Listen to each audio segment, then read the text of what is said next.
Hi guys! For today's video, i-review ko nga po pala sa inyo ang bago naming for sale na sasakyan na Toyota Wigo.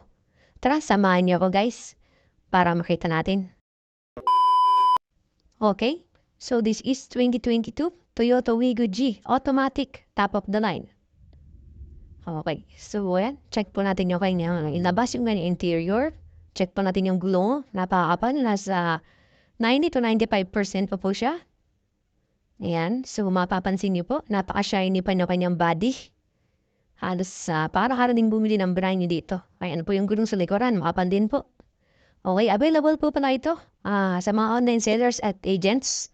Pwede po kayong i-repost ang video or i-download itong video namin at i-re-upload nyo. Tapos i-post nyo sa marketplace or sa any social media platforms para po kayo ay mag-chance sa mabigyan ng commission kapag kayo po nakabenta nito. Okay? Available po siya, cash or financing. 485,000 pesos only. Ayan. So, para po talaga ay bumili ng brand new dito. Sulit na sulit po yung ibabayad nyo. Mga ma'am, sir. Ayan. So, yan. Naka-register din po yan. And no issue po so far. Pwede nyo pong i-check mabuti. Okay. So, dumao naman po tayo sa kanyang loob, sa kanyang interior. Ayan. Nakikita nyo po, all power. Tapos, push start button na din. High-tech na din siya. Ayan, so check na din po natin tong kanyang head unit and yung kanyang mileage, 54,000. Ayan, original po yan. At ang kanyang, ayan, sayang susi. Ito po yung kanyang head unit. Ayan, yung aircon po niyan malamig, naka-automatic climate control na din. At ang kanyang panglikuran, ayan, naka-leather seat din po.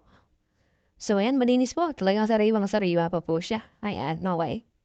So, ang features po pala nito, meron siyang reverse camera at saka reverse parking sensor na din. Okay?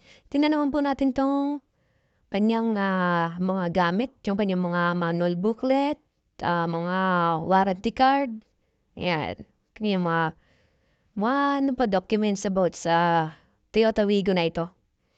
So, dito niyo po nalaman yung mga detalye na in case magka-problem sa unit, ito yung pwede niyong magamit. So ito, tingnan po yung kanyang salamin sa loob. Naka-plastic pa po yan. Ayan. Talagang parang brand new. Okay, guys. Ayan, so check po natin yung bandang likod. Ayan po, malinis din. Ayan. Ito po yung kanyang deep dish matting. Medyo kamahalan din po yan, kaya sulit pong babayad dito. Mahalang po yan. Pagtagulan kasi hindi masyadong madudumihan yung inyong mattings ng sasakyan. Ayan po yung kanyang leather seat. Maganda yung paggagawa. So dito naman po sa bandang likuran, ito po sa baba yung kanyang mga gamit, yung tools, yung jack, ayan, kasi yung tie rings niya. Ito yung early warning device niya, nasa box. So ito, buksan po natin yung likod. Check po natin, Ayan. Ayan, mandamang po yung kanyang likod, Marami po kayong gamit na may lalagay dyan, Ito po, pwedeng-pwede niyo po itong pamalengke, Pwede yung lagyan ng mga basa kasi, ayan, naka-rubber na siya. Hindi na dudumihan yung mattings ni dyan. Ayan. So, talagang pwede po itong pamalengke at pang araw-araw na gamit kasi matipid po ito sa gasolina. Ito naman po yung kanyang spare tire, ayan, halos bago pa din. Okay, so napakasulit mo may babayad yun dito, guys. So, ano pa po hinihintay nyo? Mag-PM na po kayo. Okay guys, so ito naman po yung kanyang engine. So ayan. Okay, so maririnig niyo po yung kanyang andap. Talagang tahimik na tahimik. In very good condition. Ayan. All goods po ito.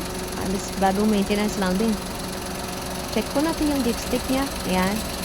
Pansin niyo po kasi halos brand new po ito. Wala pa po yung mga usok-usok. Yan. So, wala po kayong problema pagka mga Toyota engine ang bibili nyo sa sasakyan. Talagang matibay. Quality. Eka nga. One day later. Okay guys. So, check naman po natin yung kanyang mga ilaw, yung kanyang headlight, mga park light, and signal light. Ayan. So, magana na po yung kanyang mga flasher. Yan. Top of the line po yan. Kaya may flasher sa bintana. Tingnan naman po natin yung sa likod, yung tail light, ayan. So, umiilaw po. Gumagana po lahat yan. Ayan. Okay. So, all goods po ito. Sulit na sulit po ang ibabayad niyo dito.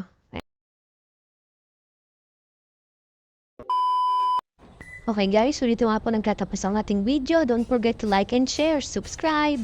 Bye-bye!